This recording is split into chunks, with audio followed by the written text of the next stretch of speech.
So, dear students, we will start with the first chart. We talk about using would to express a repeated action in the past.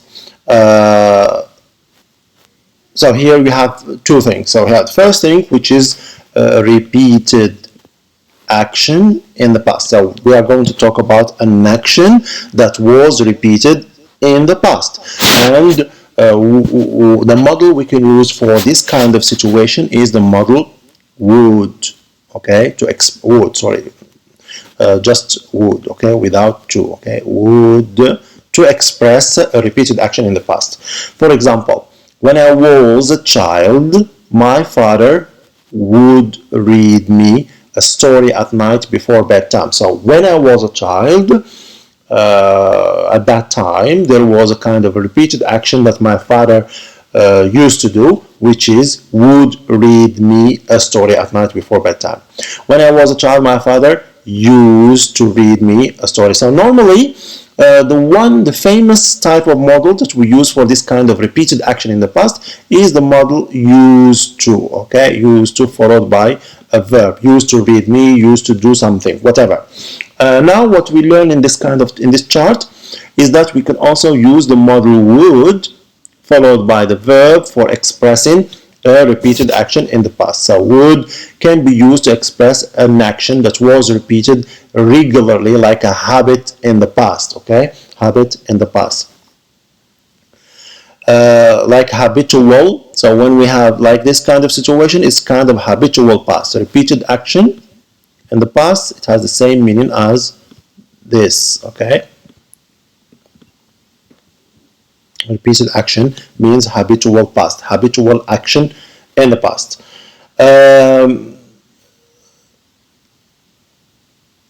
Next examples, I used to live, he used to be a Boy Scout, and he used to have a fort. Now here we have to be very careful. Okay, we have to be careful. So in the first examples A and B, we are talking about habitual action in the past. Okay, it was an action. And here I have to remind you about what we have studied in the previous semester when we talked about present simple, present progressive. We have talked about what we call action verbs and stative verbs. Now, action verbs, it means a verb that expresses a kind of action, like, for example, read, like the action of the verb break, the verb walk, the verb speak, the verb run. All of these kinds of verbs were expressing an action. But when we say, for example, I like Ahmed, like here is not an action verb. It doesn't express an action. It simply expresses a situation that you have in your heart.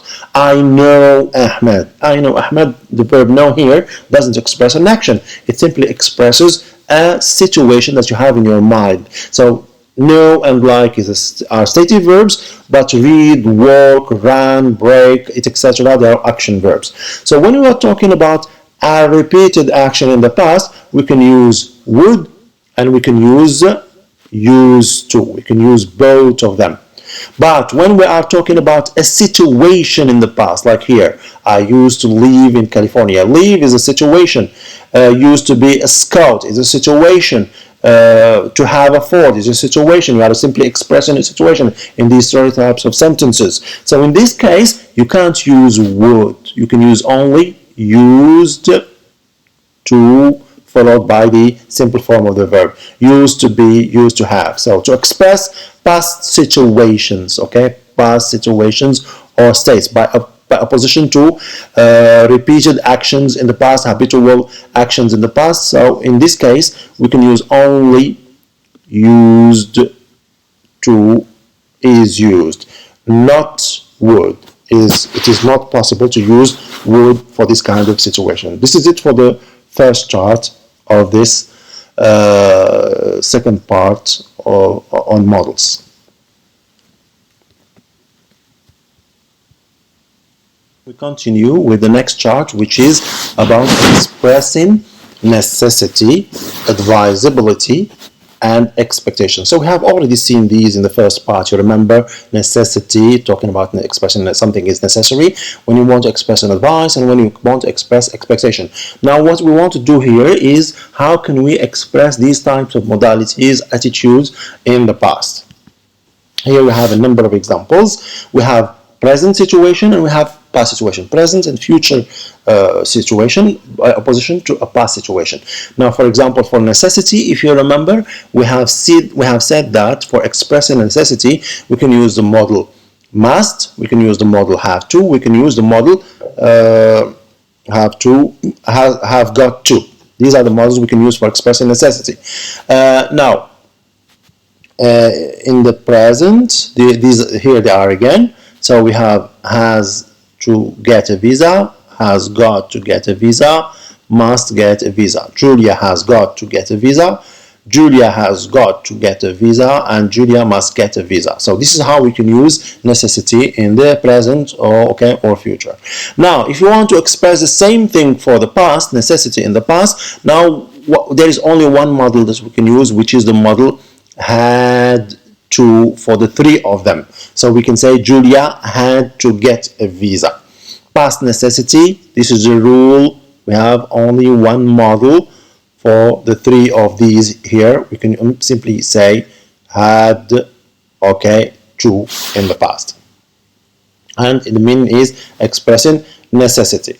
Now, moving to advisability, if you remember, we have said that to express advice in the present, we have said that we can use the model should, ought to, and had better. Here they are again. So you should study for the test. I want to pass it. I want to pass it. I ought to study for the test.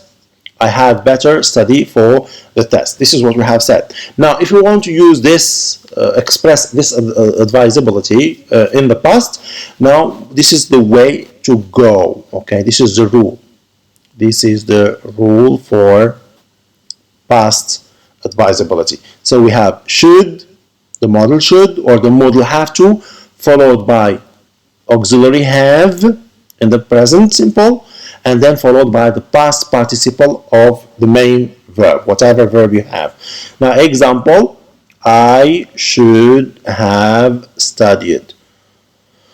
Okay, so I should have studied. So here we have the model should, followed by have, followed by the past participle of the main verb, which is studied. Another example, if you want to use ought to, I ought to have studied. It's the same thing. So we have the model, ought to, followed by have, followed by past participle of the main verb.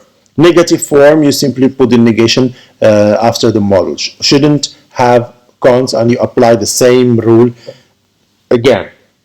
Okay, now there is one thing we have to say before continuing to talk about expectation in the past is regarding had better. If you remember, we have also said before in part 1 that we can use the model had better for expressing advice. Now, this one, if you want to talk about advisability in the past, there is no possibility of using had better. It's almost never used. So this is it doesn't exist. We don't say that. Finally, we move to talk about expectations in the past. If you remember, we said that we can use the model be supposed to, okay, for expressing expectation. We are supposed to leave now. Now, the way how you can express expectation in the past for this type of model, simply you conjugate this auxiliary be here, you put it in the past, okay, and then you are going to say we were supposed to leave last week. Was, were, supposed to, are is the form for expressing expectations in the past. Now we simply need to be careful about the meaning, because there is a difference of meaning between present expectation and past expectation. Past expectation, we're talking basically about something that is not fulfilled, unfulfilled expectation or unfulfilled obligation. For example, when you say we were supposed to leave last week, it means last week you were supposed to leave, but in reality it didn't happen. You didn't leave. This is why we call it unfulfilled expectation. It didn't happen. in reality, and fulfilled obligation, it didn't happen in reality in the past. Also, we talked about using should for expectation. So the may should be here. This is expressing expectation in the present. Now, if you want to use this one is a little bit different from be supposed to. It has the same rule as this one here. So we're going to use should plus have plus past participle. This is a rule. If you look here for past expectation, so you have should, have plus past participle, the same as here. Should, have plus by for advice is the same form. Should, have past participle for expressing past expectation or expectation in the past. And this is it for this chart. The next chart, which talks about expressing ability in the past. Now you remember we have said that for expressing ability in the present we can use the modal can or be able to, etc. Now this is it. We have a recapitulation here. We have the modal can for present. I can speak Farsi, or learn skill. Now the past, how do you do that? Simply you put or you conjugate the modal can into the past, and it becomes I could speak Farsi 10 years ago. In the past I could do this. Also we have said that we can use be able to, okay, in the present. So how you can make this in the past? Simply you put this auxiliary here, which is in the present, you put it into the past, and it becomes I was able to speak Farsi 10 years ago. Past ability, this is a rule for past ability. We use could, was, were, able to. This is simply what we can say about expressing ability in the past.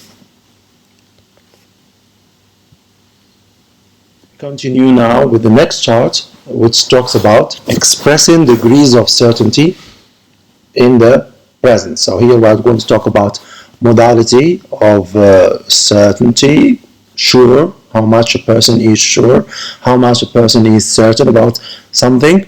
How can we express the different types of degrees of certainty in the present time? This is the chart.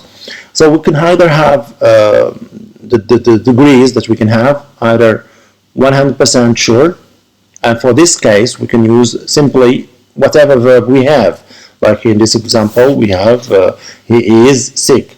Okay, whatever verb you have, you put it, and when you are 100% sure about whatever you want to say. Next degree, when we are 95% sure, we use the modal must be. For example, he must be sick. When you have a logical conclusion or deduction about something and you are not 100% sure but you're almost there, 95% certain, so you use the modal must be sick. And when you are half-half, 50% sure or less, let's say you're not very much, you're a lot of doubts going on in your mind and your heart, so here you can use the modals may be, you can use the modal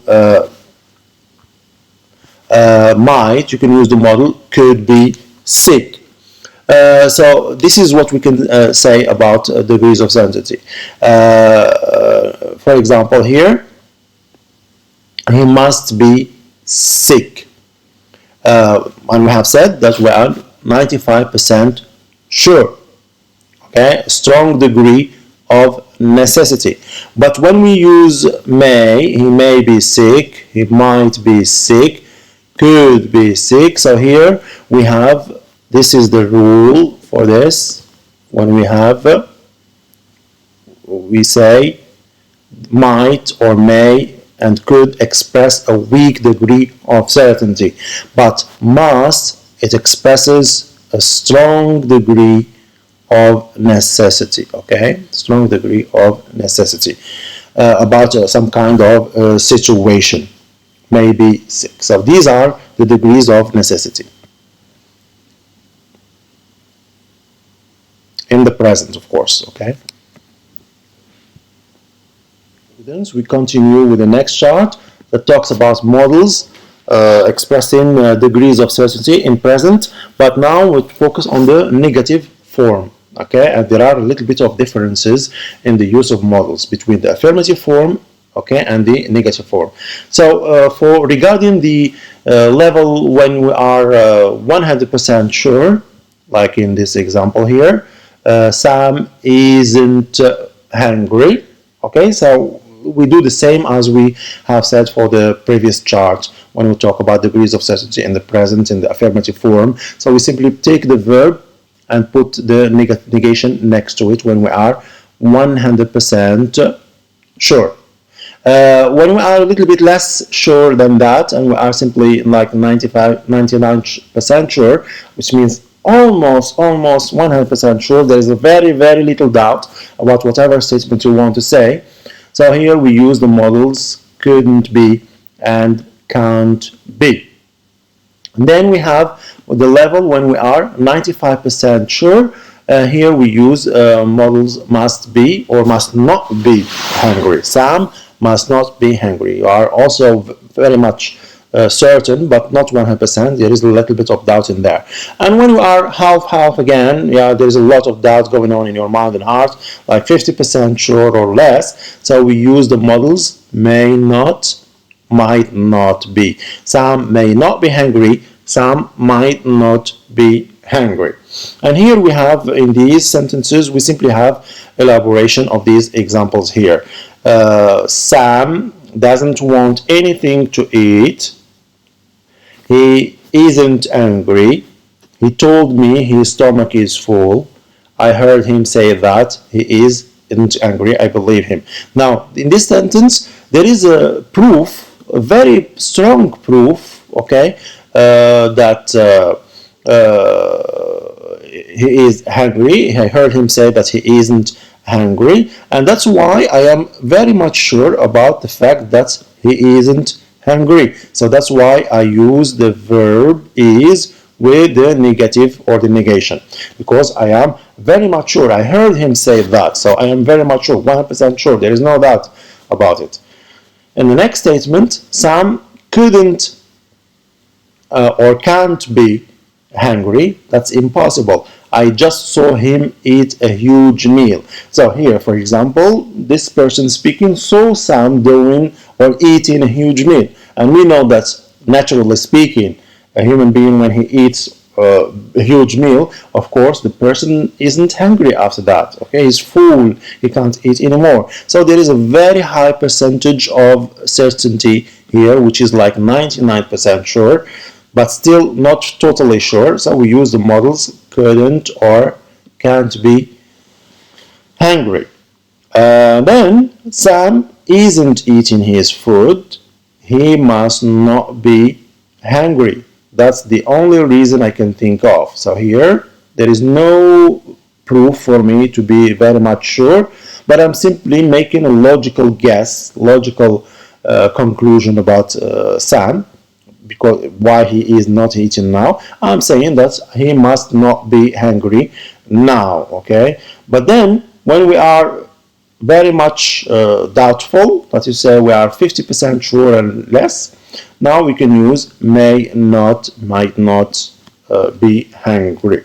Okay, so this is for expressing degrees of certainty in the present negative form. Okay,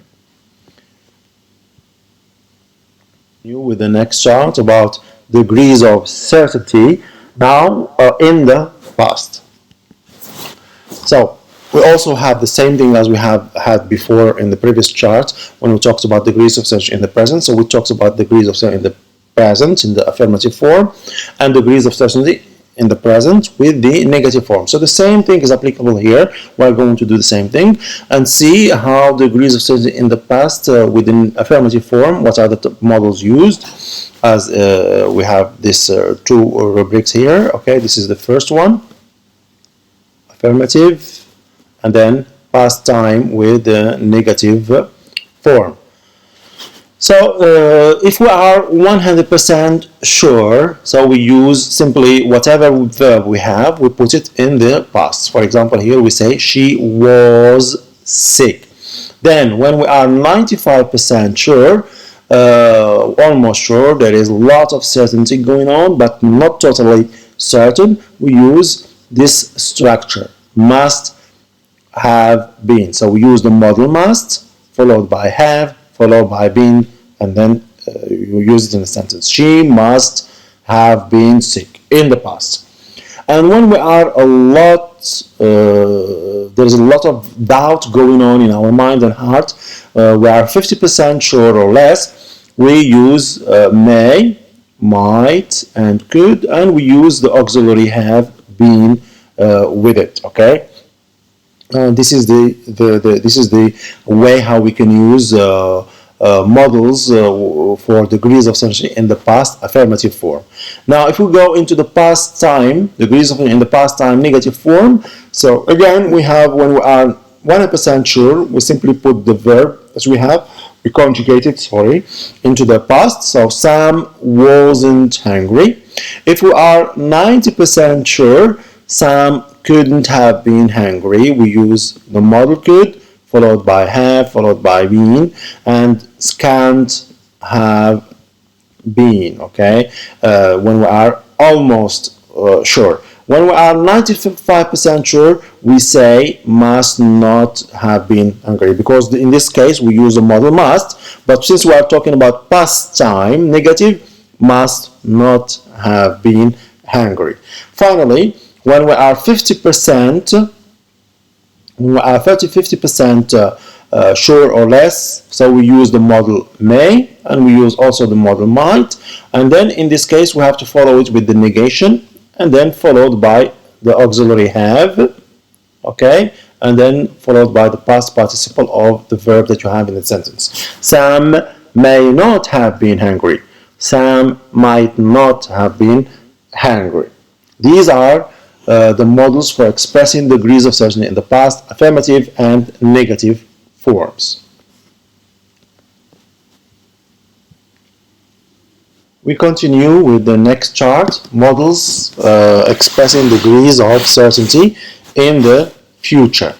Now, the degrees we can have for the future, we can have 100% sure, okay? Same thing as we have said with the previous charts. We simply take the verb that we have, whatever verb we have, we use it and we put will, okay? We conjugate it into the future simple. K will do well on the tests because the person, speaker, feels sure, 100% sure because of some reason.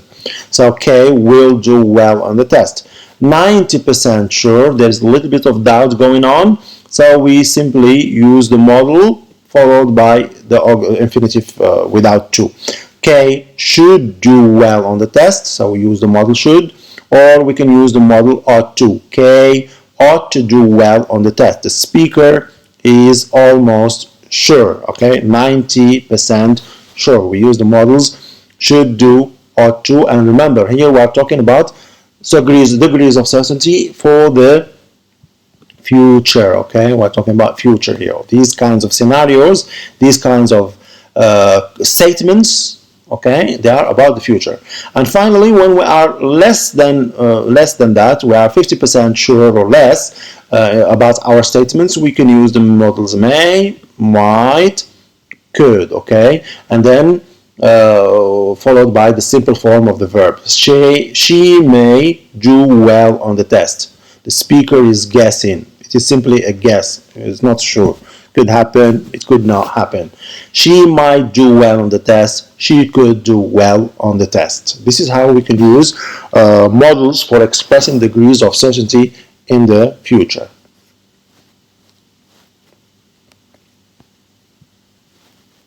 Okay, the next chart we'll talk about using progressive forms.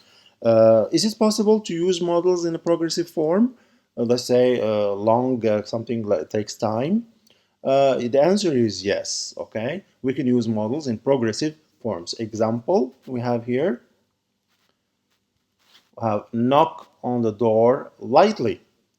Tom may be sleeping right now. So at this moment, there is the possibility that Tom is sleeping, okay? And we can use the model may be sleeping, okay? How?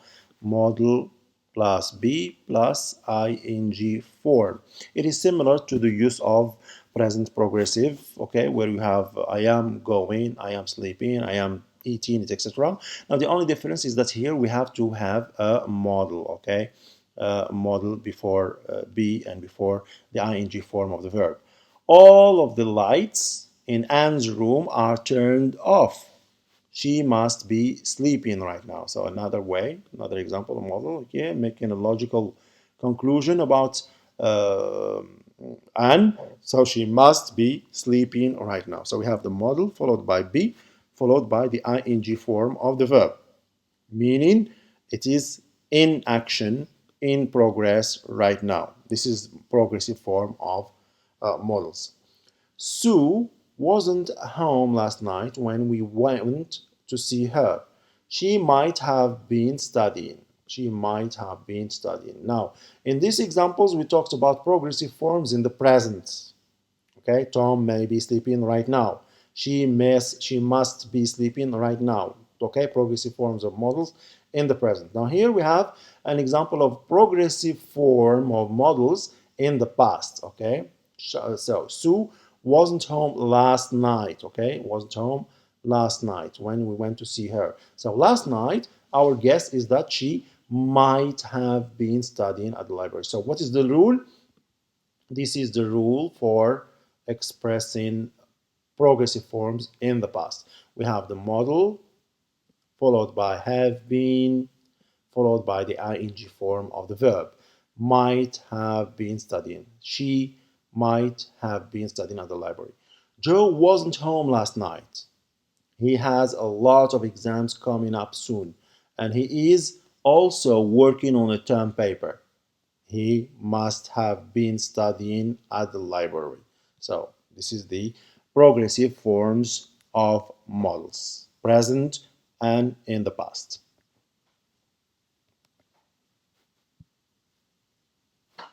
In this chart, which is very short, we answer the question if we could combine models with phrasal models. That's why can we use a model that's composed of one word next to a model that's composed of 2 or 3 words? Is it possible? The answer is that it is not possible in some cases, and it is possible in other cases. For example, if you say John, Jane, okay, Jane will can help you. For example, here you have will and then followed by another model. So here you have 2 models in a row. Will followed by another model, which is can. This is not correct. It's not possible to do. So a common or rule, which is that a model cannot be immediately followed by another model. So you can never say, for example, you should, must, you ought to, have to. Okay, never ever. Now we can never do that. But there is the possibility of saying this: Janet will be able to help you tomorrow. A model can, however, be followed by the phrasal models like be able to and have to. If you can, the only way how you can combine models with phrasal models is when you say a model that is composed of one word, like in this case will, and then plus, okay, plus this one, be able to, phrasal model. A model is composed of more than one word. Here you have phrasal model, be able to. So in this case, it is possible to combine one word model with multi-word model, phrasal model. We can will have to. So here you have will, and then you have plus, okay, and then have to. So here you have to. It is composed of more than one word. Will is one word model. So this is possible. You can combine them. A model can, however, be followed by phrasal models, be able to and have to. Tom isn't going to be able to help. Okay, this is also a possibility which you can use. Instead of saying Tom will be able to, you can use the model will, or you can use the model isn't going to. Okay, it's also possible to do that. This is the answer for our question if we could combine models with phrasal models.